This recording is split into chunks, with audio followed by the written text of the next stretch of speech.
Hello hello, je vous retrouve aujourd'hui avec un tout nouveau tutoriel et on va parler design, un sujet que j'adore. Le but c'est qu'à la fin vous puissiez réaliser ce type de design, un peu comme j'utilise pour illustrer mes articles. Ce qui est pas mal c'est qu'en fait, voilà, moi j'utilise toujours la même chose, comme ça on reconnaît mon identité. C'est un peu comme une marque à son identité visuelle et dès que je poste un article sur les réseaux sociaux, ben, voilà, on reconnaît plus facilement que c'est moi. Il n'y a pas que pour les articles de blog. Prenons par exemple ici la chaîne YouTube de Julie Infinity. Et voilà, vous voyez, chaque visuel, c'est la même illustration, c'est le même style, c'est la même typo, les mêmes couleurs. On reconnaît que c'est elle au premier coup d'œil. Et ça, c'est vraiment génial. Alors moi, bah, forcément, j'utilise Photoshop depuis des années, donc je fais tout avec Photoshop. Tout le monde n'a pas Photoshop, tout le monde ne sait pas utiliser Photoshop. Donc je vous propose aujourd'hui une super solution qui est Canva.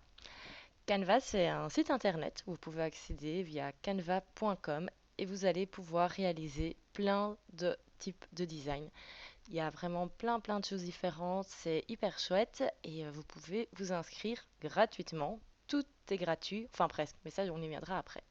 Donc voilà, vous pouvez vous inscrire avec Facebook, avec Google ou avec votre adresse mail. Moi c'est déjà fait, donc je vous propose qu'on se retrouve tout de suite après que vous ayez créé votre compte. Voilà, vous êtes maintenant connecté à Canva et on va tout de suite regarder ce qu'il y a en haut. Vous voyez qu'il y a différents types de templates et moi ce que j'adore c'est qu'ils sont vraiment dans l'air du temps. Donc c'est-à-dire qu'ils ont créé des templates en fonction de ce qu'on a besoin en ce moment. Donc par exemple, voilà, tout prêt pour un post Facebook dans les bonnes dimensions. Pareil pour Instagram.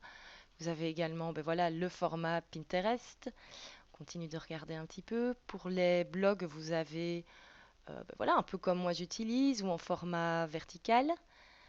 On continue, ben voilà, les covers Facebook, pour YouTube, pour tout, voilà, il y a vraiment tous les réseaux sociaux et tout est déjà dans les bonnes dimensions. Donc ça c'est top. Et vous avez également d'autres choses comme des invitations, plus, voilà, plus du design classique que vous pouvez imprimer. On va s'intéresser à un exemple en particulier, c'est ces petits graphiques pour illustrer les articles de blog, vu que c'est un peu le sujet du jour. Une fois que c'est ouvert, vous voyez que vous avez déjà plein de layouts tout faits que vous allez pouvoir utiliser. Donc il y a déjà plein de styles différents avec des photos, de la couleur. Mais vous pouvez également composer votre propre design avec, bon, par exemple, si vous avez des grilles pour vous aider, vous avez vraiment plein de ressources différentes avec des formes, des icônes. Au niveau du texte, il y a également déjà plein de choses toutes faites que vous pouvez utiliser. Donc c'est vraiment très chouette. Il y en a pour tous les styles, il y en a pour tous les goûts. Voilà également plein de fonds. Et vous pouvez également uploader votre propre image. Donc voilà. Aujourd'hui, on va s'attarder sur ce design-là que j'aime bien, qui est très girly, qui va très bien convenir pour un bloc mode, lifestyle, beauté. Enfin voilà. Alors regardons un peu les options que nous avons. Vous voyez que vous pouvez absolument tout sélectionner, tout déplacer, tout modifier. Donc en fait, vous prenez la base et après vous l'adaptez avec ce que vous avez besoin.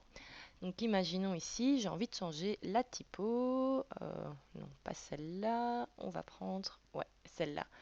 La fameuse typo playlist qui est hyper à la mode en ce moment. Vous avez dû la voir partout. Et voilà, je le mets en noir pour pas avoir trop de rose. Au niveau des autres options, il y a plein de choses différentes comme l'alignement. Vous pouvez tout mettre en majuscule. Enfin voilà, ça c'est un peu comme dans Word.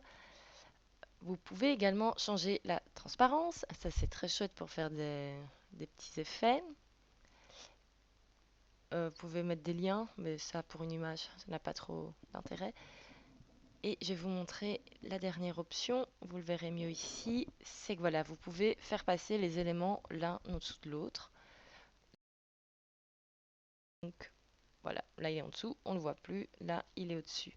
Voilà, c'est bon à savoir si tout d'un coup il y a quelque chose qui disparaît. Vous savez qu'il est juste en dessous. Alors voilà, on va également changer le titre. Je sais pas quoi mettre. Voilà, faire des graphiques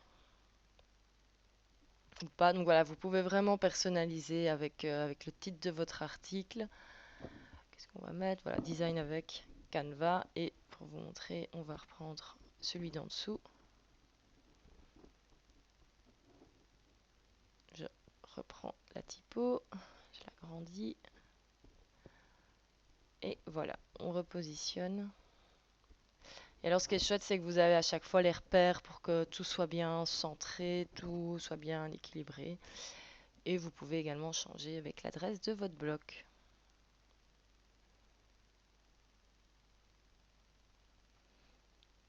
Et voilà. Alors imaginons si vous voulez, si votre nom de bloc était plus grand, ben, vous pouvez reprendre la forme ici et on l'agrandit. Voilà, voilà. Donc il y a vraiment moyen de jouer avec tous les éléments, tout modifier comme vous en avez envie, ou vous pouvez garder comme ça directement. C'est vraiment comme vous voulez en fonction, mais c'est très très chouette parce qu'il n'y a pas besoin d'avoir de connaissances techniques pour réaliser des choses très chouettes et très rapidement. Alors, qu'est-ce que je vais vous montrer maintenant? Ouais, on va mettre une image à soi, forcément. Donc moi, je l'ai uploadé avant. Vous pouvez prendre de Facebook aussi. Et donc voilà, je la positionne. Je l'agrandis. Alors, petite astuce pour garder les proportions, vous gardez la touche Maj de votre clavier en appuyé. Voilà. Et je la mets en dessous, en dessous, en dessous, en dessous, en dessous. Alors là, on voit qu'on voit plus très bien le texte. Donc, je vais un peu la mettre en transparent.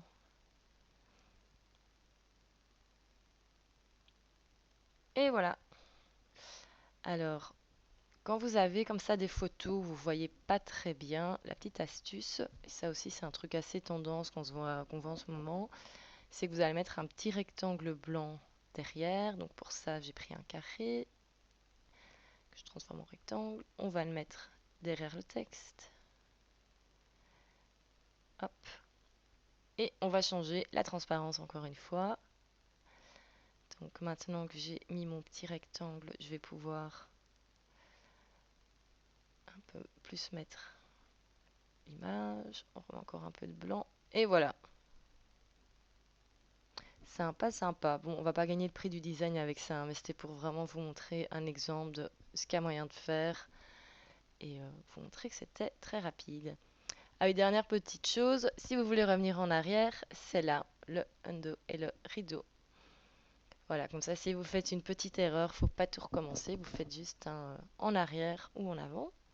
Une fois que votre image est terminée, il y a deux options. Vous pouvez la partager sur les réseaux sociaux ou vous l'envoyer par mail. Bon, ça n'a pas grand intérêt. Le mieux, c'est bien sûr de la télécharger sur votre ordinateur. Le mieux, c'est un PNG. Comme ça, l'image restera bien nette. Le JPEG, je trouve, a tendance à un peu réduire la qualité. Donc voilà, enregistrez-le en PNG. PDF standard, aucun intérêt. Le PDF print, par contre, c'est pour l'envoyer vers une imprimante professionnelle. C'est ce qui sert les imprimeurs à les guider dans le découpage. Bon, ici, c'est pas le cas, donc vous faites un PNG et voilà, ça s'enregistre. Vous avez toujours une petite citation pour vous faire patienter. Et voilà, c'est prêt. Et vous avez le PNG qui est directement sur votre ordinateur. Voilà, aussi simple que ça. Alors, une option super sympa avec Canva, c'est que quand vous revenez sur la page d'accueil, vous pouvez directement retrouver ce que vous avez fait. Ouais, donc ça, c'est ce que j'avais fait en test tout à l'heure. Voilà, là, c'est ce qu'on vient de créer. Et tout est encore éditable. Donc s'il y a une faute, vous pouvez simplement corriger la faute. Et voilà, par exemple, je viens de voir qu'il y avait du blanc au-dessus, je ne l'avais même pas vu. Voilà, s'il y a une faute, vous pouvez la corriger. Mais également, ce qui est top, c'est vous pouvez à chaque fois le réutiliser pour chacun de pour chacun de vos articles. Vous pouvez à chaque fois le réutiliser pour chacun de vos articles. Donc imaginons ici, voilà, vous avez un nouvel article, vous changez le titre, vous allez pouvoir changer la photo. Et voilà, tout est éditable et vous ne devez pas à chaque fois vous amuser à recréer votre design. Vous pouvez l'utiliser comme template et après vous changez juste le titre de l'article, les couleurs si besoin, la photo à l'arrière et vous avez très rapidement toujours la même image. Voilà, tac tac. Bon, j'ai fait ça vite fait, hein, mais...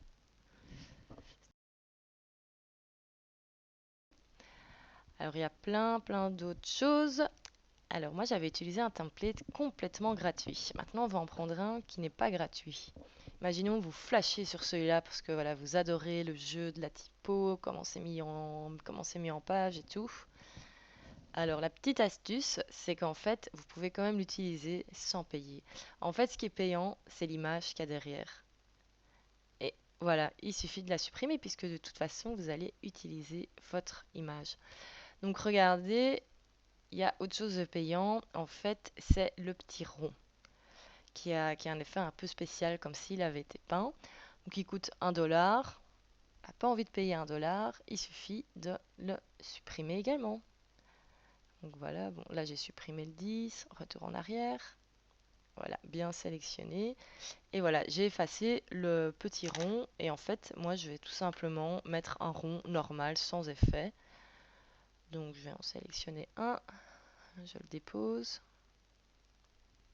Je redimensionne. Je vais reprendre la couleur. En plus, vous avez à chaque fois toutes les couleurs qui sont enregistrées. On remet en arrière, redimensionner. Et voilà, on a quasi la même chose. Et je repositionne bien. Voilà, voilà. Et maintenant, je vais mettre mon image. Voilà. Donc ça, on supprime, on n'a pas besoin. Et même chose. Voilà.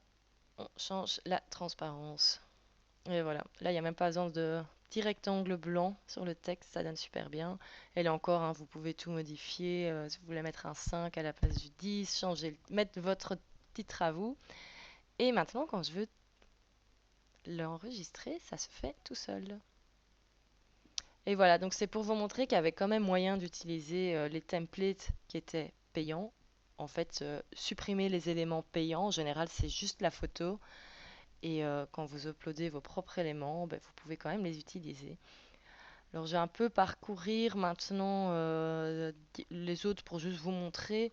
Donc voilà, celui-là aussi, c'est vraiment un style très à la mode qu'on voit beaucoup. Continue de regarder. Ça aussi, très sympa. Donc là encore, c'est la photo avec les macarons qui est payante. Vous retirez la photo, vous pouvez utiliser. Ici, pareil, c'est de nouveau les photos, mais vous pouvez utiliser le design. Ici, ça, spécial pour les blogueuses mode ou lifestyle. Un effet que j'aime beaucoup. Si vous voulez avoir cet effet photo sombre, je vais vous montrer comment faire. Donc, vous supprimez l'image qui était payante. Vous allez de nouveau prendre la vôtre. Et en fait, vous devez la placer sur un fond noir et vous modifiez la transparence. Et là, vous avez cet effet de photo plus sombre et par-dessus, vous mettez du texte blanc. Je viens de supprimer le cadre. Voilà. Donc, vous mettez bien la photo sur un background noir et vous changez la transparence. Et voilà, ça vous donne aussi un effet très sympa.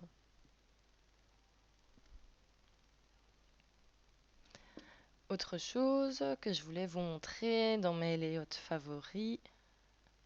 Il y en a plein. Vous pouvez y passer des heures au début à regarder, à chercher qu'est-ce qui va avec votre blog, avec votre identité, avec votre personnalité.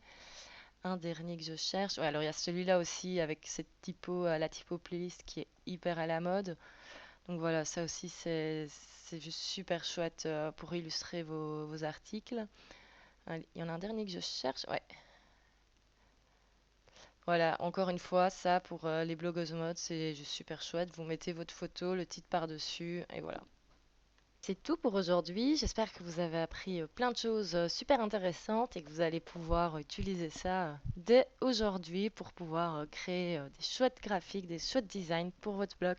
À bientôt!